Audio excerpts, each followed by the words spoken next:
Hi friends, Bhagyalakshmi serial today episode என்ன மாதிரியான twist ஆக்க போகுதுன்னு பார்க்கலாம். செல்வி சொல்லிக்கிட்டு இருக்காங்க பாக்கியா கிட்ட, அக்கா எனக்கு என்னவோ உங்கள் மாமியார் செய்கிறது எல்லாம் பார்க்கும்போது சந்தேகமாக இருக்குக்கா. என்னடி சொல்கிற, என்ன உனக்கு சந்தேகமாக இருக்கு? இல்லை எனக்கு ரொம்பவே சந்தேகமாக இருக்கு. அதை தாண்டி என்ன சந்தேகம்னு சொல்லி கேட்குறாங்க. இல்லை கோபி சார் கூட உன்னை திரும்ப வாழ வைக்கிறதுக்காக தான் உன்னுடைய மாமியார் இப்படியெல்லாம் பண்ணுறாங்களோன்னு எனக்கு தோணுதுன்றாங்க. செல்வி வாயை மூடு, ஏன் இப்படியெல்லாம் பேசிட்டு இருக்க? அப்படியெல்லாம் எதுவும் இருக்காது, நீ இப்படியெல்லாம் பேசாதுன்றாங்க. நான் எனக்கு என்ன தோணுதோ அதை தான் சொன்னேன். அதை கேட்கறதும் கேட்காததும் உன்னுடைய இஷ்டம் தான். நான் சொல்ல வேண்டியதை சொல்லிட்டேன். முதல்ல வாயை கழுவடி, அதுக்கு தான் இந்த தண்ணின்னு சொல்லிட்டு தண்ணியை கொடுக்குறாங்க. என்ன கொடுத்தாலும் எனக்கு என்னவோ சந்தேகமா இருக்குன்றாங்க. எனக்கும் அது தாண்டி குழப்பமா இருக்கு. அவங்க நடந்துக்கிற விதம் எல்லாமே எனக்கே ரொம்ப குழப்பமா இருக்கு. ஆனா அது எப்பயுமே நடக்கவே நடக்காது. என் வாழ்க்கையில அவருடைய சாப்டர் முடிஞ்சு போச்சு.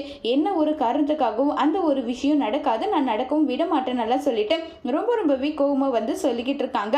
இதை கேட்டு செல்வி சரிதான்க்கா, நீ சொல்றது கரெக்ட் தான், நீ எப்பவுமே இருக்கிற இதுல இருக்கணும்னு நல்லா சொல்லி செல்வி அட்வைஸ் பண்ணிட்டு இருக்காங்க. இன்னொரு பக்கம் ராதிகா கோபிக்கு ஃபோன் பண்ணலாமா வேண்டாமா, நம்ம போகும்போது கோபி தூங்கிட்டு இருந்தாரு, அவரை நம்மளால டிஸ்டர்பும் பண்ண முடியாது, என்ன பண்றதுன்னு ஒண்ணுமே புரியலேன்னு சொல்லிட்டு ஒரு பக்கம் ரொம்பவே கஷ்டத்துல இருக்காங்க. உடனே நம்ம ராதிகாவுடைய அம்மா இங்கப்பா தேவையில்லாத வேலையெல்லாம் பண்ணிட்டு இருக்காத, மாப்பிள்ளை தூங்கிட்டு இருந்தா அவரை இழைப்பே பேசிட்டு வர வேண்டியது தானே, எதுக்காக நீ விட்டுருக்க, அப்படியெல்லாம் விடாது நல்லா சொல்லிக்கிட்டு இருக்காங்க.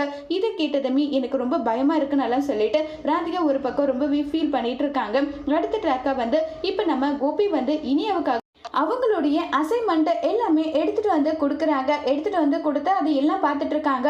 பார்த்துட்டு இது இப்படி பண்ணணும் அப்படி பண்ணணுன்றத இஷ்யூஸ் எல்லாமே ஒன்று மாற்றி ஒன்று எல்லாமே சொல்லிக்கிட்டு இருக்காங்க.